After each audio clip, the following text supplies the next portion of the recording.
Alright, so I've got a couple retro items for you today. The first of which is a really old transformer that I picked up for free, I might add. And what makes it interesting is that it was made by a company that was in the toy train business for only 8 years. The company was called the Hoagie, and they made toy trains, O-gauge trains, between 1931 and 1939. And from what I've seen, they were pretty nice, and because they were only around for a few years, if you can find one these days, a set or something like that, they can command a pretty high price. So this is one of the transformers that was made by the Hoagie during that time. It's a number 950, and it's 40 watts, and it delivers between 5 and 12 volts. So it's not very powerful, but it's pretty interesting nonetheless. Now, I got it for free because it wasn't working. I was at the monthly meeting of my local train club, and one of the guys had this and said I could have it. So I took it home, and it turned out that all it needed was a new power cord. So I went to the hardware store and got a new cord and connected it, and now it's working perfectly. So I will most likely put this to work on my layout. And like I said, it's not very powerful, so I'll just use it to power some lights or something like that. But it's always neat when you can resurrect something old like this and put it to work on a big layout like mine. If you look at the front of it, you can see we've got the 2 terminals, and then it's a very simple control interface. You got off over here, and then you just turn the dial all the way up until you get to high. It starts off at about 5 volts and then ramps up to about 12 volts. But yeah, pretty neat, and the best part is that it was free. The next thing I want to show you was made about 40 years after that transformer. This is from the mid-1970s, 1976 to be exact, so it's as old as I am.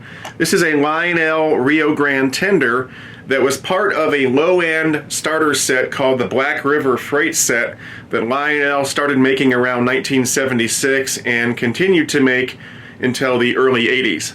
Now, I came into possession of this because at my last open house, a fellow who lives in my area came over with a box of old Lionel trains, and he said, you know, I don't have any use for these, take these and do whatever you want with them. And in that box there were a couple of MPC era passenger cars. There was a Rio Grande caboose, actually the caboose that went with this set. And then there was this tender. There was no engine or anything else, so I thought, okay, I've got a pretty worthless MPC era Rio Grande tender with no engine to go with it, big deal. But then I turned it over and I saw this, and this caught my attention, and it's this that I want to share with you guys today, especially you younger viewers out there, because what you're looking at here is a freeze frame in the evolutionary timeline of sound effects on toy and model trains.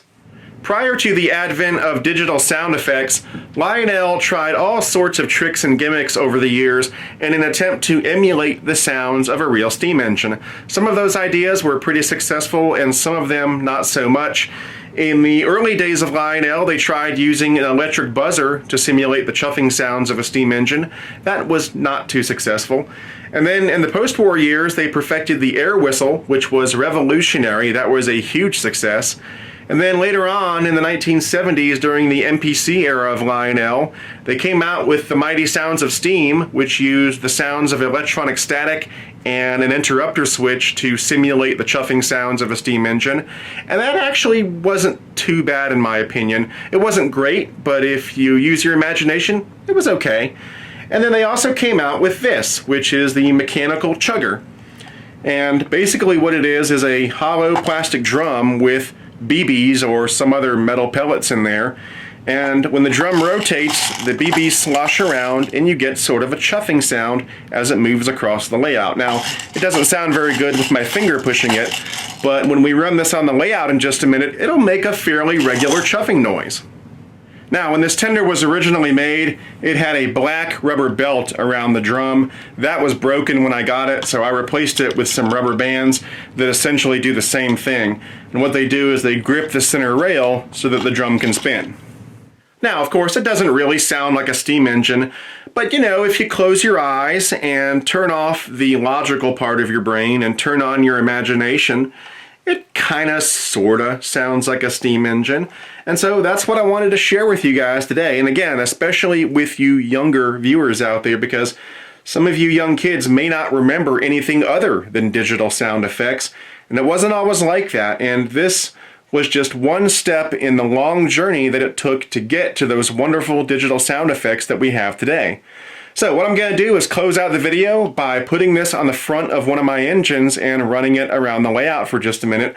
I'm going to turn off the sounds on the running engine so that you just hear the mechanical chugger, and you'll see what it's all about.